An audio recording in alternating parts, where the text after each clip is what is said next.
Hello everyone, this is Just a Dad. Today I'm going to show you how to fix your Keurig K-Supreme, your K-Supreme Plus, or your K-Supreme Plus Smart Coffee Maker. Did you recently descale it, or has it just stopped working altogether? Do you press the power button and absolutely nothing happens? It doesn't light up, it just all of a sudden stops working, stops powering up.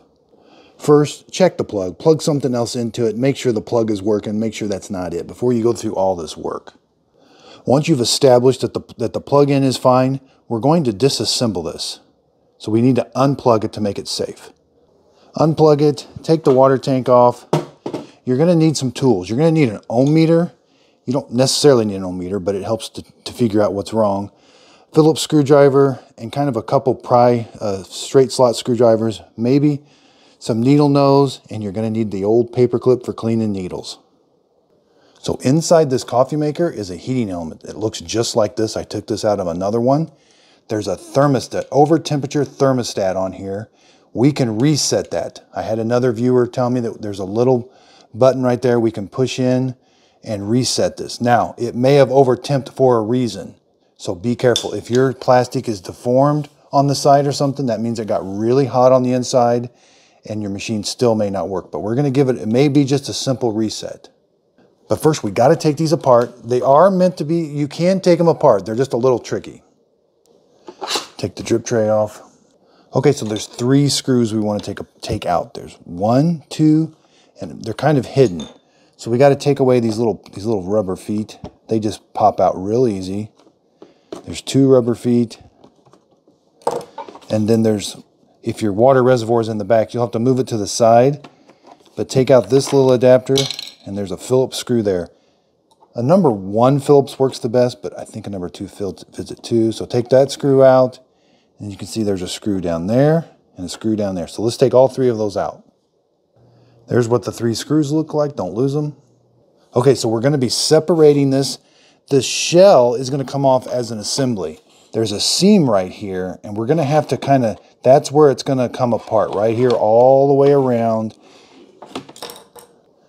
And this whole shell, this will stay, but this shell, this side, this front cover, all of this is going to come up and we're going to slide it up. And we'll have to open this once in a while to get it around it. But first, so keeping the sides in, there's these little tabs. They're hooked. And you got to poke them over here, poke them down there, unhook them basically. But you got to unhook them all at the same time. They're hooked there, they're hooked there, there, and there, okay? This is where a screwdriver comes in, and sometimes getting those unhooked can be a little tricky.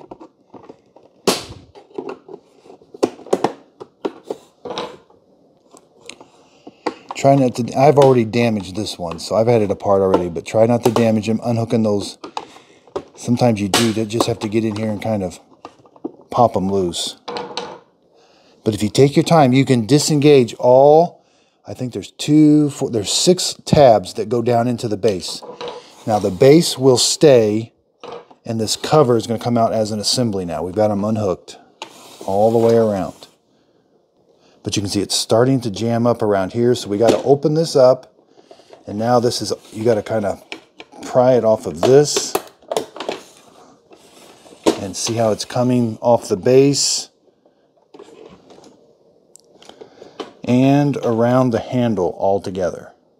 So sometimes laying it on its side and then have this handle open, and then this cover should, see how it's coming up over it like that. Just keep coming that way. It can be a little tricky, but it will come off.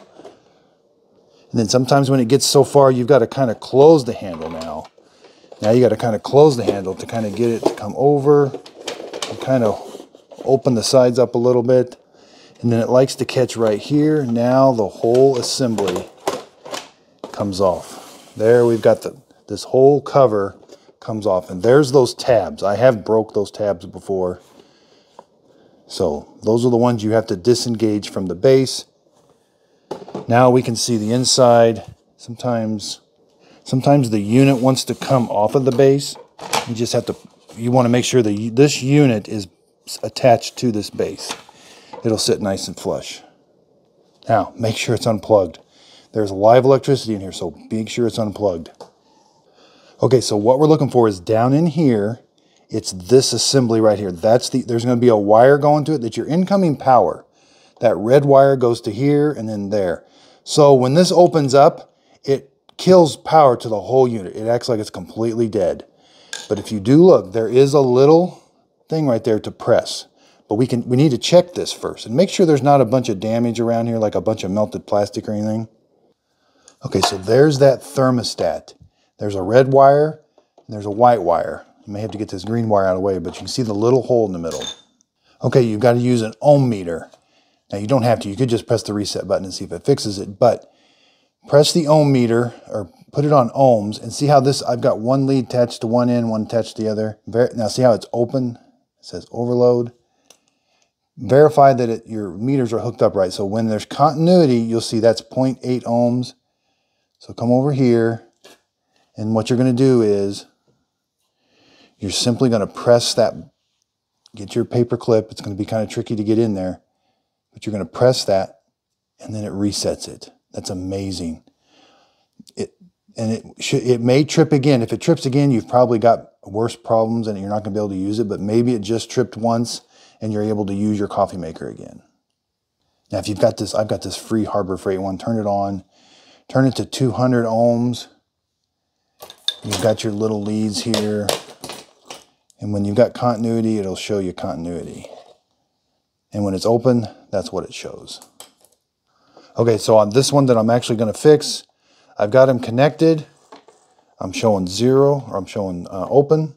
Okay, so I'm going to try to show, I made my paper clip really long, and you should be able to go in at an angle, press it, boom, continuity. Okay, so I do want to caution you, that serves a purpose. That heating element gets very, very hot.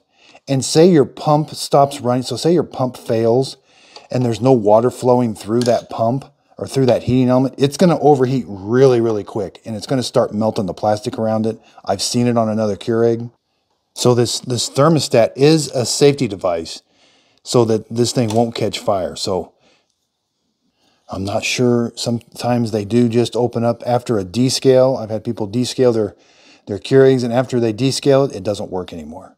So maybe it just gets overheated by being worked so hard, but everything is still working fine. Maybe just doing too many brews in a row causes it to just get too hot. And then once you reset it, then the coffee maker works fine. So I would do one reset, try it. If it works, if you've got water flowing through it and it seems to be working okay, I think you'll be fine. But if you don't get water coming through it and it trips again and your unit goes dead, I would probably say that there's something else wrong with it. Okay, so now putting the lid back on can be a little tricky. I start with it up and I slide it down. You got to watch out for some of the wires and stuff. Just take your time. It can go back on. You may have a few pry marks around here, but that'll be okay. Okay, so I've got the cover back on. I got it plugged in. Now it powers up. So let's see if it brews. Do an 8 ounce. So I can hear a pump running. That's a good sign. If the pump doesn't run, which I've got another unit I'm going to show you, then it will open back up again. Okay, so this one's going to work. The reset did work. So it's brewing just fine. Again, I'm going to show you, I did this on another one, and the pump was bad. So the unit, it opened back up, and so that unit needs a new pump. Okay, so I don't recommend doing this, but I plugged mine in. There's live voltage there, so be very careful. And when I plugged it in, I got power now. And my lights light up. I've got water in the reservoir. Let's run a brew. Now it may be dry, so it may be a bunch of air and steam go through it. We may have to do a couple brews.